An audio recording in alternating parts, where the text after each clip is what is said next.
haven't been watching an historical event or one of your favorite TV horse operas, actually, you just witnessed one of the highlights of Florida's most entertaining, fun-filled attractions, Six Gun Territory, where you become part of the old frontier. Walk the streets of a realistic western town.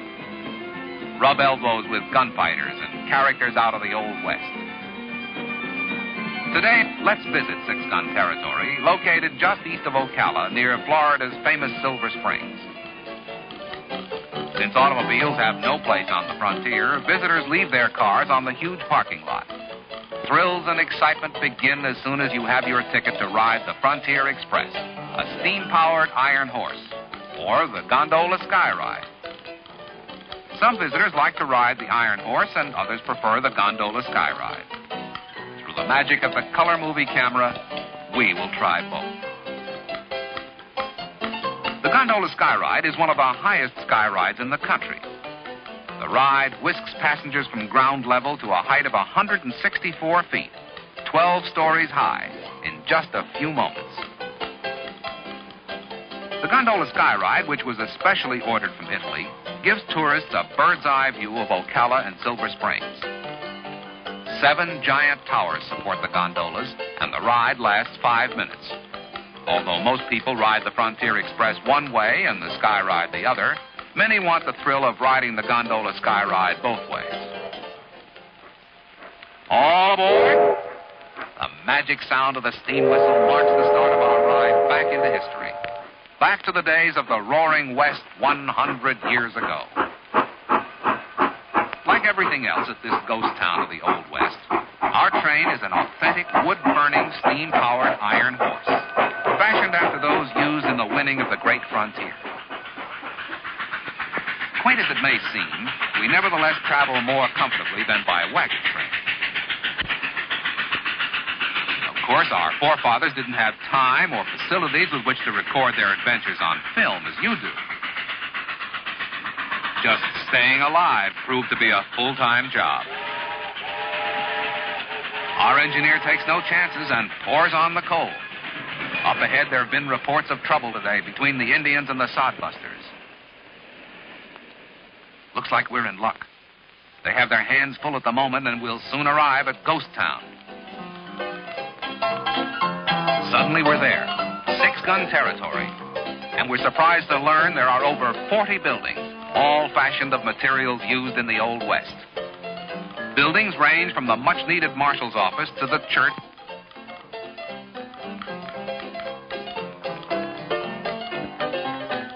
and Little Red Schoolhouse.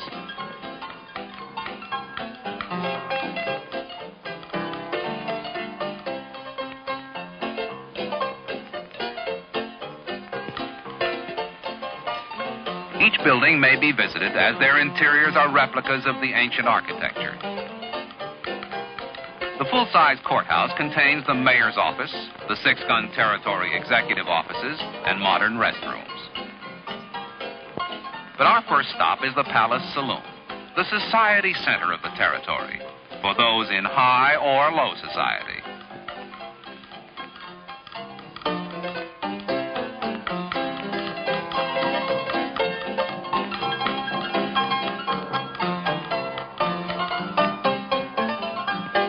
What with all the shooting and ruckus, it's sometimes hard to keep a piano in tune, but the patrons don't mind. And after all, the palace is quite ornate, with its velvet-covered wall and lovely glass chandeliers. Not to mention other lovelies who perform throughout the day. These girls really get a kick out of their work.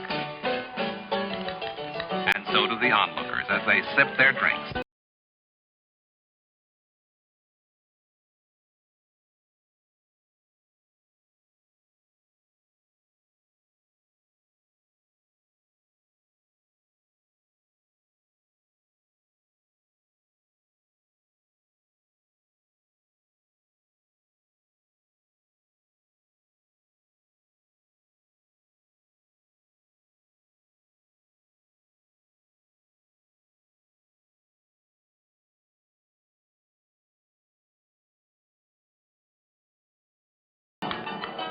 Meanwhile, in another part of Six Gun, 2 trail-hardened desperados have sneaked into the backside of town.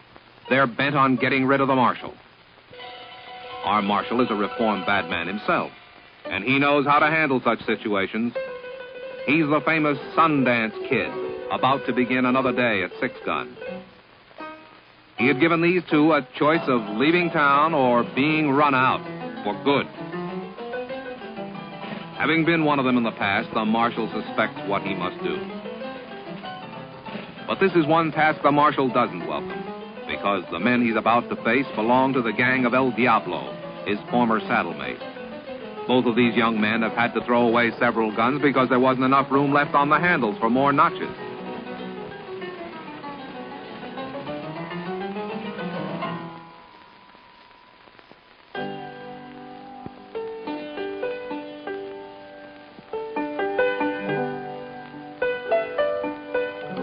Being a marshal was a lonely and sometimes thankless job. $35 a month, all the ammunition you need, and a bunk at the jail seemed to be small compensation for facing men like these, except to Sundance and others like him, without whom the West could not have been settled.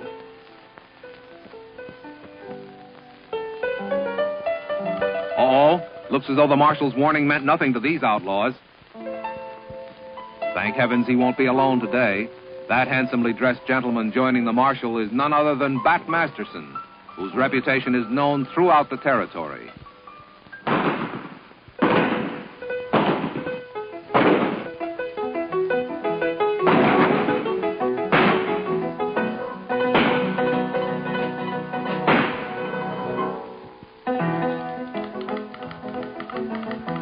At last the man bites the dust. The marshal breathes a sigh of relief, but little does he know the crafty El Diablo has tricked him and issues a challenge which can't be overlooked.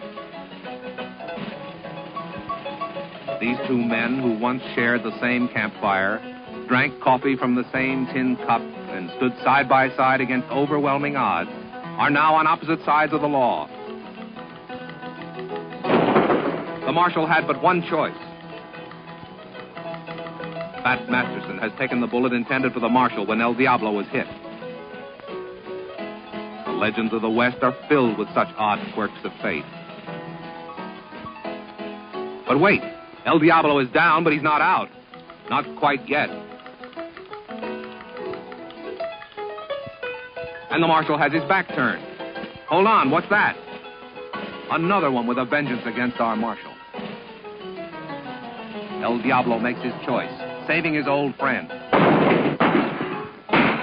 But in the interim, the Sundance Kid thought that El Diablo was shooting at him, and he turned and fired once again. Now he realizes what has happened. El Diablo was protecting him, and he shot his friend.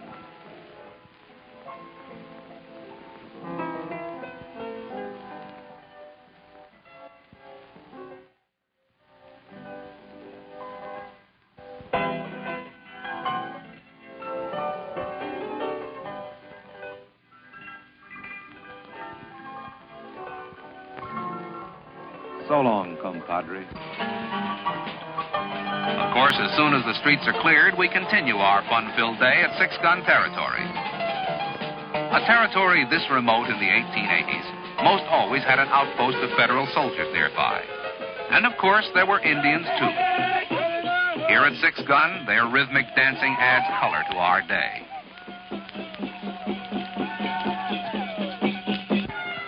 Naturally, every western border town had its Mexican section, complete with adobe-styled buildings and a flashing-eyed senorita to entertain the caballeros.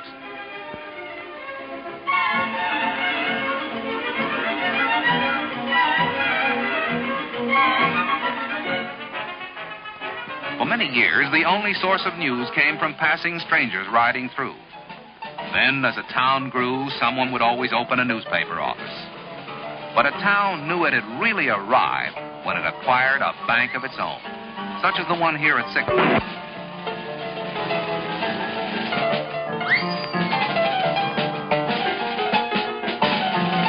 Whoops! They're at it again, folks. Never fear. The marshal always arrives in the nick of time to put a halt to such goings-on. This sort of thing goes on all day. And even though we can't recommend you're putting your savings here, you can nevertheless bank on having a bang-up time always at Six Gun Territory. The last one to let you down in our town is Digger the Undertaker, a man who has been known to take the measure of some of the most notorious gunfighters in the West. His fee is $15, hats, belt buckles, and a chance to put his best foot forward when the customer happens to have worn a size 9. So this is how it is at Six Gun Territory. We hope you've enjoyed your guided tour with its blazing guns and thundering hoofs.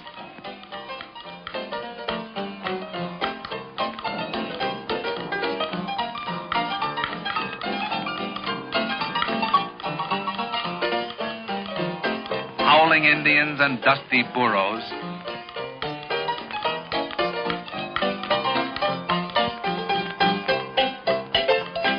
Red satin ladies and the tinkling Nickelodeons.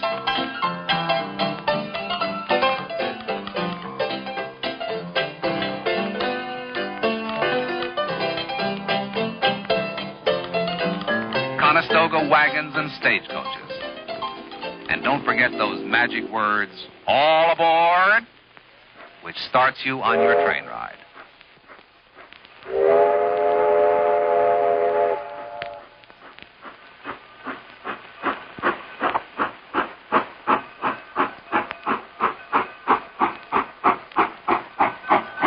Or on the Gondola Sky Ride through history.